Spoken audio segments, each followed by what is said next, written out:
Fala aí, galerinha. Vamos continuar aqui o estudo da eletricidade. Então, falamos da corrente elétrica na aula passada. Basicamente, o que significa corrente elétrica? São os elétrons em movimento. E num fio que você vai ter é que os elétrons eles têm maior facilidade de passar ali de um lado para o outro, passando de um átomo para o outro, por exemplo, sendo atraído pela carga positiva de uma outra polaridade de uma pilha, por exemplo. Então, quando você olhar uma pilha, como essa daqui, você vê que uma polaridade dele é negativa e a outra é positiva.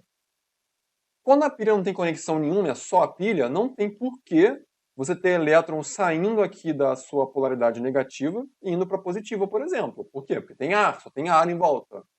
Quando você liga um fio, por exemplo, esse vermelho aqui, ó, tá ligando todo mundo, aí você vai ter uma migração dos elétrons, ó, eles vão fluir e vão chegar até onde? A polaridade positiva. Você criou uma corrente elétrica. Existem dois tipos de corrente elétrica: a contínua e a alternada. Se você quiser transmitir energia durante longas distâncias, a contínua não dá muito certo. Ela não consegue atingir grandes distâncias. Mas, por exemplo, lá em Itaipu está gerando energia. E você, a partir de Itaipu, quer transmitir energia para um lugar muito longe, tipo aqui, Rio de Janeiro. Cara, é muito longe. Então você tem que criar energia, gerar ela e fazer ela percorrer um longo caminho. E para isso você usa do tipo alternada, então uma corrente alternada. E a alternada tem uma característica um pouquinho diferente. Se você observar, ó, veja essa animação aqui. Na alternada, você vai ter que os elétrons eles vão para frente, ó, depois eles voltam. Então eles ficam indo para frente e depois voltando. Indo para frente e depois voltando. Olha lá. Estranho, né? Quando você olha a corrente contínua, você vê que elas só fazem o movimento, que é o quê? De ir para frente. Elas vão indo para frente e pronto, vão circulando ali de acordo com as polaridades. Uma coisa você pode perguntar, mas peraí, eu estou observando aqui que aqui a polaridade está positiva e está fluindo para lá, não deveria ser o contrário, os elétrons? Sim, mas isso tem um motivo que eu vou explicar quando a gente falar de circuitos elétricos, tá? Então, quando você tem, por exemplo, um carregador de celular, o que ele faz? Você vai ter a sua tomada ali em que você conecta ele, certo? Conectou ele na tomada, beleza. Eu sei que na tomada, por exemplo, vai ter ali 110 ou 220 volts. O aparelho eletrônico ele não funciona com corrente alternada. Eles usam tensão alternada. Então o que você vai ver ali é que, por exemplo, ele vai transformar 110 volts em 5 volts, em 9 volts, em 12 volts. E com corrente contínua. Essa é a função que ele vai ter para alimentar o circuito ali dentro. Então, um carregador de celular, ele é um transformador, tá? Ele é um carregador. E você vai ter isso aí em qualquer tipo de fonte, que basicamente todo equipamento eletrônico usa, seja uma TV, seja um celular para carregar, um computador. Tá? Então, tem esses dois tipos. Cálculo da corrente elétrica. Bom, a corrente elétrica em si, é como já foi descrito aqui. Você tem os elétrons. Eles querem passar lá um fio, por exemplo, vamos dizer. Esse fio tem um comprimento e tal, então os elétrons vão ter que passar de um ponto até o outro. Esses elétrons juntos, por exemplo, eles vão formar uma carga elétrica, uma quantidade de carga. A gente vai chamar de Q, Qzão, que é maiúsculo. Só que ele vai demorar um certo tempo. Vamos chamar, por exemplo, de ΔT, uma variação do tempo. O tempo que esses elétrons demoram, por exemplo, para poder ir de um ponto até o outro do fio. O que você vai ter é que a sua corrente elétrica, ou intensidade de corrente elétrica I, vai ser nada mais do que quanto eu vou ter de carga elétrica, muitos elétrons, poucos elétrons, passando em um determinado tempo.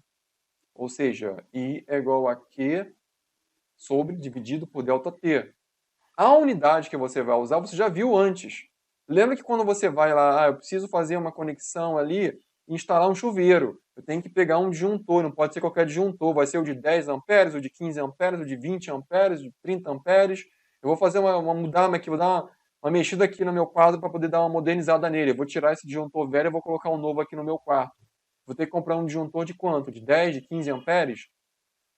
Essa amperagem, esses amperes que você costuma falar aí, é em homenagem a André-Marie Ampère, que foi um cientista francês, ou seja, um cara que estudou várias coisas, um cientista geral, e contribuiu bastante com o eletromagnetismo, tanto que ele tem a lei de Ampère também, por exemplo.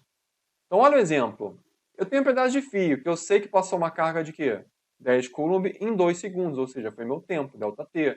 Quanto foi essa corrente elétrica I? Ou seja, muito fácil de fazer. I é igual à carga elétrica que foi de 10, dividido por 2. 10 sobre 2, 5. 5 o quê? A de amperes. Então foram 5 amperes de corrente, não mais carga. Agora é carga em movimento, a gente chama de corrente elétrica, ou seja, amperes. Tensão. A tensão, ela é o seguinte, você conhece ela também pelo nome voltagem. Também é conhecida por potencial elétrico ou, melhor ainda, diferença de potencial elétrico, DDP. E é o seguinte, você é um cara aqui que precisa, por algum motivo, empurrar uma mesa. Você vai fazer uma força. E essa mesa vai se mover até chegar aqui na frente. Então ela percorreu uma certa distância. Sempre que você estiver empurrando uma coisa e ela se mexer, ou seja, fazendo uma força e ela se deslocando, o que você vai estar fazendo é trabalho. O nome disso é trabalho, está realizando um trabalho. Para qualquer tipo de movimento, você vai necessitar de algum tipo de energia, de empreendimento, emprego de força, ou seja, você vai ter ali um trabalho sendo realizado, por exemplo. Quando você tem os próprios elétrons, eles não vão sair milagrosamente de um lugar para o outro. Como você viu na pilha, nada acontece. É preciso um estímulo, é preciso de energia, é preciso de alguém que faça uma força. No caso da eletricidade, o cara que faria uma força seria ali a tensão, seria a voltagem. Você vê aqui que você tem acúmulo de carga e não tem nada. Quando você ligar o fio, ó, aí você vai ter as cargas migrando de um lugar para o outro, até acendendo uma lâmpada, por exemplo. Então você tem uma situação em que você cria uma diferença de potencial. Você tem um cara aqui e um potencial diferente aqui, que você vai fazer com que ele migre de um lugar para o outro, através dessa diferença de potencial, por causa dessa tensão. Veja aqui no segundo desenho que você vai ter uma carguinha ó, positiva que vai ser jogada aqui dentro. Só que se você reparar, lá em cima você tem também uma polaridade positiva. E positivo com positivo, cargas iguais se repelem. Aqui embaixo você vai ter uma carga negativa, um polo negativo. Então, a tendência é que atrai a carga positiva. Então, é por isso que você vai ver essa carguinha positiva, ó. O que ela está fazendo? Ela está descendo, sendo atraída pela carga negativa. Porque aqui existe uma diferença de potencial, que pode ser maior ou menor, dependendo da situação que você tiver ali. Então, aqui existe uma tensão. Por exemplo, eu posso dizer que ali tem, sei lá, ali tem 12 volts. Essa é a diferença de que você vai ter ali de potencial, que você chama, ou seja, a tensão.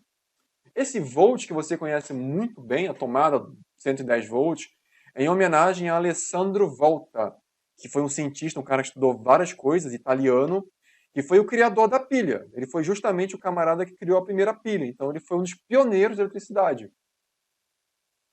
Resistência elétrica. Então você vê pelo nome, resistência é uma coisa que atrapalha, é uma coisa que cria resistência, que dificulta. E você vê ali, por exemplo, que você tem os elétrons em azul aqui, ó, tentando fluir. A corrente está tentando fluir. Só que ela encontra obstáculos. Afinal, você vai ter um material, mesmo que seja um fio, ele é um material que ele tem coisas ali dentro, tem átomos. Então ele vai dificultar. Alguns átomos ali, eles vão colidir com alguma parte ali dos átomos e não vai passar com tanta facilidade. Então tem materiais que são mais resistentes, outros que são menos resistentes. Né? Melhores condutores, piores condutores. E aqui você vê uma série de resistores que todo circuito elétrico vai ter. Você abre o circuito elétrico, você vai encontrar resistores de vários tipos. Você vê que tem 5 diferentes aqui, de tamanhos diferentes, de valores diferentes. O que eles fazem? Eles têm duas funções mega importantes em relação ao circuito eletrônico. Diminuir a corrente. Um resistor tem a função de diminuir a corrente. Isso é muito bom. Às vezes você quer dar uma segurada ali, o que você faz? Você cria uma resistência. No meio do circuito, no meio de uma trilha do circuito, o que você coloca? Um resistor. Outra coisa super importante que ele faz, ele tem a capacidade de dividir quem? A tensão. Dependendo de como você colocar ele no circuito, ele consegue dividir a tensão.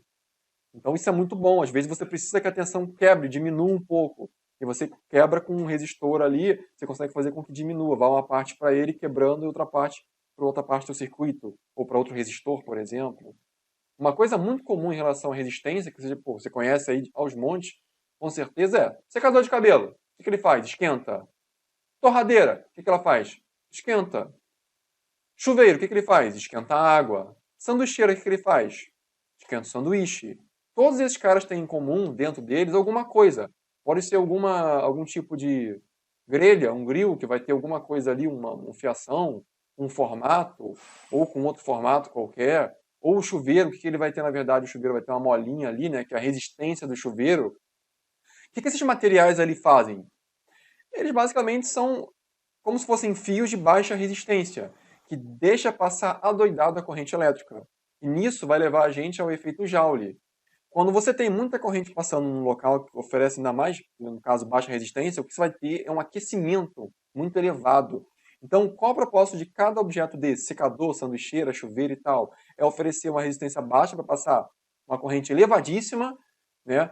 Por isso que o disjuntor do chuveiro ele é um disjuntor mais parrudo, porque tem que aguentar muita corrente que passa no fio. O fio não pode ser qualquer fio, senão derrete ali tudo. Ou, quando você liga, às vezes, é uma instalação mal feita, cai até a luz de tanta corrente que vai para o chuveiro, né? Então, o que você tem ali é um aquecimento como objetivo. O seu objetivo é aquecer, tá? No caso desse tipo de equipamento. Então, isso é um efeito que vem da resistência, por exemplo. Nesse caso, baixa resistência. A unidade de resistência foi em homenagem a George Simon Ohm, que foi um matemático, físico alemão que estudou a eletricidade e criou as leis de Ohm, que a gente vai ver já já. O símbolo da resistência é uma ferradura. Essa ferradura, ela é a letra grega ômega, que você conhece. Só que você não vai ler ômega, você vai ler Ohm, em homenagem ao físico ali, ao matemático Ohm. Então, por exemplo, se você tem uma resistência ali que você comprou e ela tem 5 ohms, você vai escrever 5 ferradura, 5 ômega, só que você vai ler 5 ohms, tá? Primeira lei de Ohm. Bom, para entender a primeira lei de Ohm, não tem muito mistério, você tem que entender os papéis de cada um. Então, por exemplo, a tensão, volt, tensão, voltagem, o que ela faz? Ela é como se fosse esse pilão aqui que está empurrando quem? Os elétrons para dentro ali do fio, está empurrando os caras. Então, o papel dele é como se fosse você empurrar a mesa. Ele está socando ali para dentro os elétrons. E os elétrons em movimento formam o quê? Uma corrente elétrica, no sentido que está ali no fio. Qual é o papel da resistência? É fazer o contrário, é atrapalhar o movimento dos elétrons, como a gente viu. Então, cada um tem seu papel bem definido. Um quer empurrar, o outro quer atrapalhar e o outro só quer seguir seu caminho. Tá? E esse cara aqui é resistência, corrente e a tensão. Se você olhar aqui essa outra animação, o que você vai notar? Que você vai ter aqui os elétrons em movimento, eles são a corrente elétrica I, e você vai ter que eles vão querer ir para algum lugar. Só que ir para algum lugar não é tão fácil, demanda energia, demanda alguém empurrar. Isso pode ser mais fácil ou mais difícil. Por isso que você vai usar diferentes pilhas, diferentes baterias, diferentes geradores, que depende do seu objetivo. O que você vai ter é que ele precisa sair de um ponto e chegar no outro. E isso quem vai fazer vai ser o quê? Voltagem, vai ser a tensão. Então, dependendo do contexto, você pode ter uma tensão, como você está vendo, que tem esse tamanho, ou até uma maior. Vai depender do seu objetivo, da sua pilha, por exemplo. Vai ver que ele consegue vencer esse obstáculo, vai conseguir, seguir seu caminho. A corrente vai fluir. Só que você vê que ao invés de descer com facilidade, o que ela vai fazer? Ela vai encontrar uma resistência, vai encontrar, por exemplo, resistor, dependendo do circuito. É como se fossem esses degraus que você está vendo bem aqui, ó.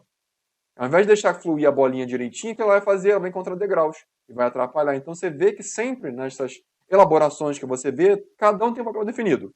Um quer andar, o outro vai ter que dar aquele tapa para poder conseguir chegar onde tem que chegar, e o outro vai tender a atrapalhar. Então, na primeira lei de Ohm, o que você vai ter é uma relação entre tensão e corrente elétrica. Quando a gente fala de resistores ômicos, é um tipo de resistor que você vai ter ali ele não mudando a sua temperatura quando você varia a tensão ou corrente. Tá? Então, esse tipo de resistor é ômico. Se for não ômico, ele já muda a sua temperatura. Então, ele já tem um comportamento bem diferente. Mas no caso do tradicional ômico, o que você vai ter é o seguinte. Se você dobrar a tensão, você também dobra a corrente. Tanto que se você dividir um pelo outro, 2 por 2, você vai voltar a ter isso. Se você triplicar a sua tensão, você acaba triplicando quem? A corrente também. e você vai ter, se você cortar 3 com 3, você vai voltar a ter V sobre I. Então ele tem um comportamento constante. Sempre que você aumenta, manipula, diminui a corrente, a tensão vai junto. Então o que você vai ter que a constante disso é a resistência. Então a resistência ela está relacionada ao que acontece com a tensão e com a corrente, se elas aumentam ou diminuem. Isso é proporcional.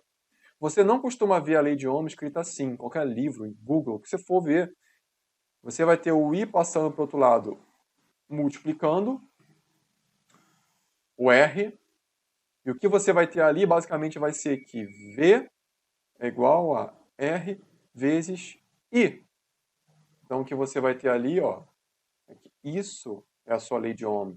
Ela é uma lei ali que você vai ter entre tensão, resistência e corrente elétrica, as três coisas juntas, tá? Interligadas. Vamos inclusive agora fazer justamente dois exemplos aqui sobre a lei de Ohm. Primeiro, qual é a tensão? Tem a ver. Dentro de um brinquedo ali que você tem, que a resistência elétrica é 18 ohms. E tem uma corrente ali que ele precisa usar para poder funcionar de meio ampere. Então é um brinquedo. E eu sei que a lei de Ohm é V igual a R vezes I. Para achar a tensão V, não tem mistério. Basta você fazer o quê? Pegar a resistência que é de 18 ohms e multiplicar pela corrente elétrica I, que é de meio ampere.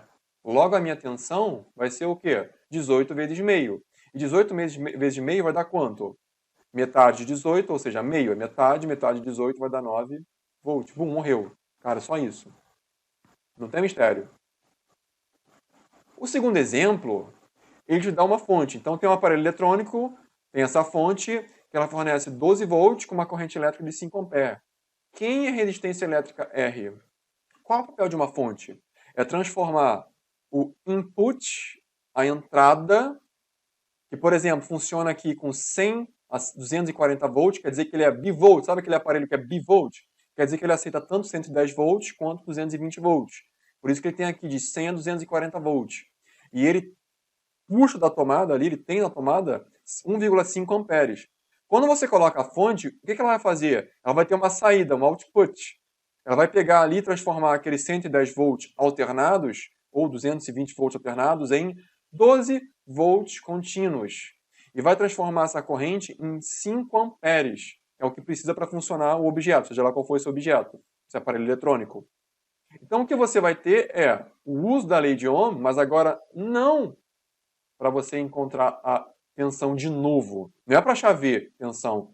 É para achar quem? Resistência R. Então você vai colocar cada um no seu lugar.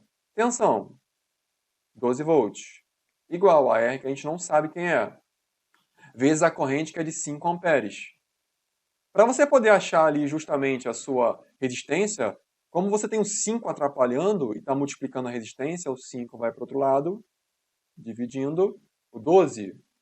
Logo, o que você vai ter é que a resistência é igual ao 12 e o 5 passou para o outro lado dividindo ele.